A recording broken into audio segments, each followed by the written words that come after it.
U.S. President Joe Biden has made a robust defense of his foreign policy as he marks his final week in the White House. Now, the leader framed his presidency as a transformational one, saying that his actions bolstered the U.S. at home and abroad in just one term.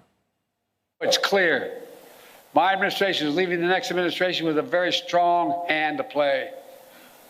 And we're leaving them in America with more friends and stronger alliances, whose adversaries are weaker and under pressure. An America that once again is leading, uniting countries, setting the agenda, bringing others together behind our plans and visions. For the latest, let's speak to Dr. John Blaxland, Director at the ANU North America Liaison Office and Professor of International Security and Intelligence Studies at the Australian National University.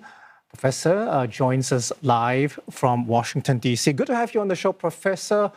We will get to those supposed achievements in a moment, but I want to start with that potential hostage deal. I mean, it's certainly not confirmed, and there could still be a Lucy and the football moment, as Anthony Blinken frames it. But if it's successful, could this actually be a defining moment for Joe Biden, you think? Look, I certainly think Joe Biden hopes it is a defining moment. He's had a few low points, including the ignominious withdrawal from Afghanistan, which he tried to spin as a positive. But essentially, I think it's worth reflecting on what happened to Jimmy Carter, whose funeral was only a few days ago now. Jimmy Carter had a similar problem with hostages. In this case, they were American hostages, but the deal was struck so that it was left until after the end of his presidency, until Ronald Reagan took over. I suspect there's going to be a dimension here where Bibi Netanyahu in Israel is probably going to want to favour Donald Trump getting the credit for this rather than Joe Biden, with whom he's had a fairly, tetchy relationship over the years. And of course, a lot of the credit that Joe Biden was claiming for what the Americans have done in the Middle East, critics would say, well, actually, most of that was done despite the United States and at the hand of what the Israelis were able to do in terms of clipping the wings of Lebanon, of facilitating unrest in Syria and clipping the wings also of Iran.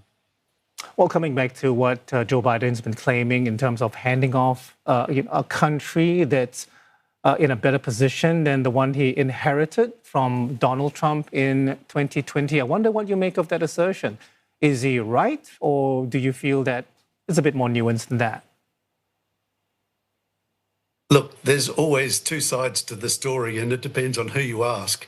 If you ask a Republican, they'll tell you no. Democrats will resoundingly say yes. And by certain measures, they certainly are ahead. Economically, the United States is ahead. Interestingly, the contrast with Europe is striking. The economy of the EU is and even Canada compared to the United States is lagging considerably behind.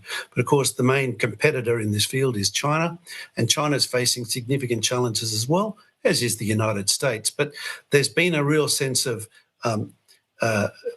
resurgence in the United States, which is not inconsequential, marred, of course, by the political dysfunction of the country over the last few years. And who gets the credit? Was this partly a legacy of what Donald Trump had done before he left office the last time?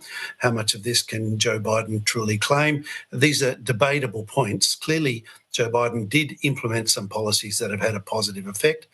But the legacy is clearly mixed, as you suggest. Indeed. I mean, let's just see what some critics have said. I mean, they described Biden's foreign policy as reactive, indecisive, and overly cautious. I mean, would you agree with this characterization, or do you think his approach reflected a more strategic, long-term vision? Well, look, I think he'd like to have remember him as being decisive. He certainly was decisive in withdrawing from Afghanistan, and yet the dark side to that story is that it was such an ignominious end. It was such a a tawdry affair in the end, with the actual plans unravelling, and the government basically not following some of the military advice that was about leaving some military footprint there to prevent a complete collapse after their withdrawal. But, it's a glass half full interpretation of what's going on. Very interesting, of course, to see how the dynamics have shifted in terms of international relations over the last 4 years. We've seen, President Xi has formed a closer alliance with Vladimir Putin. The North Koreans are now heavily involved. The Iranians have been actively involved.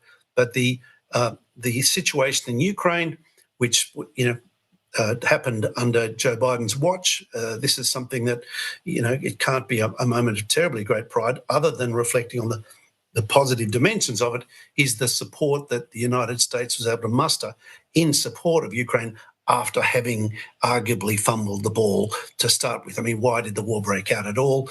Why was the United States not in a position to send a much more compelling message to preclude the prospect of war breaking out in the first place? These are debates that scholars like myself will keep ourselves entertained with for years to come.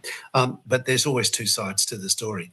If you look at the Middle East, of course, the United States has, while it's been actively supporting Israel, rhetorically at the very least, has been quite critical and has sought them to exercise caution, a caution which, had they followed, would have not seen the collapse of Hezbollah, would have not seen Iran's defensive capabilities effectively destroyed, and it would have probably not set the scene for the collapse of the regime of Bashar al-Assad. So, these are significant factors. The United States is always an enabler in these great dynamics internationally, so it always has a role to play. How much credit Joe Biden can claim, I think there's going to be a lot of debate for some time, and certainly his successor won't be giving it to him. But the key thing is, I think, what's going to happen in the next few days. Will the Israelis and Hamas come to a deal before he steps down, or will they wait until after President Trump ascends to office? I have a very quick question for you, Professor Blaxland, about the situation with China. Joe Biden obviously saying, that the U.S. has the upper hand and China will never, overtake the United States. I mean, is that claim credible? We know that Donald Trump, perhaps at best, has a passing interest in all other issues, and his primary focus is China. I mean, where is, as far as the security relationship is concerned, the economic relationship is concerned, where are U.S.-China ties right now, if you like? Yeah, so I think there's a sense of confidence in the United States that President Xi has fumbled the ball a bit with his very hard-nosed Marxist-Leninist nationalism that has been articulated pretty well, actually, in a book on Xi Jinping by the ambassador here, Kevin Rudd. You get a real sense here in Washington that the Americans are feeling that there's been a couple of missteps, particularly economically, socially and politically as well. That while we're seeing the market being flooded with EVs, electric vehicles manufactured in China, and that they have got the upper hand on a couple of levels because of this very, what I would call adversarial mercantilism that China's exercised in recent years. It's actually generating quite a blowback in Europe, in the United States, and it's kind of brought about a resolve that has been manifest in the Biden administration and looks set probably to be accentuated with the coming of Donald Trump as well. So my sense is that while, on some measures China is doing very well, on others it's floundering a little bit, and on others it's actually going backwards. So, it all depends. Beauty is in the eye of the beholder. the degree of strength or weakness depends on one's position. We actually don't know what the future holds. We don't know whether the trends about market domination of EVs will be sufficiently counteracted by the Biden administration's sanctions on high technology goods, and whether or not that will have a debilitating effect on the Chinese economy. I suspect they'll find workarounds. But this is an ebb and flow. This is not over. But what we do see is a focused mind in the United States administration, and I think with the subsequent one as well, a sense that this is a significant competition to which the United States feels obliged to step up. And when the United States steps up, as we've seen throughout history, it's quite a significant force to grapple with. Of course, in unprecedented times, China has never been stronger, never been more powerful, never been more centrally and powerfully led by a single person, as in the case of President Xi Jinping. So the dynamics are very, very hard to weigh up in a balanced sense, because there are so many immeasurable factors at play. There's so many imponderables in terms of the ramifications of the current play that we're all guessing. We're all hoping things will work out. We're all hoping that both sides can reconcile enough of their differences to come up with a modus vivendi, a way of getting on with each other, where they trade, where we avoid war, where the competition remains robust but not overtly, actively, kinetically hostile. All right, Professor Blaxland. And interestingly, of course, President Trump, of course, just one final thing, President Trump, his reputation is there were no wars on his watch. And Joe Biden, of course, had the Ukraine war break out on his watch, and, of course, the war in Gaza break out on his watch. So we'll see whether or not that changes the equation with his bluster, with his art of the deal, and whether that really is going to show a difference between the two governments coming up. Thank you. All right, Professor Blaxland, thank you very much. Appreciate your time and your thoughts. Fascinating conversation. That's Dr. John Blaxland, Director at the ANU North America Liaison Office and Professor of International Security and Intelligence Studies at the Australian National University. Thank you, sir.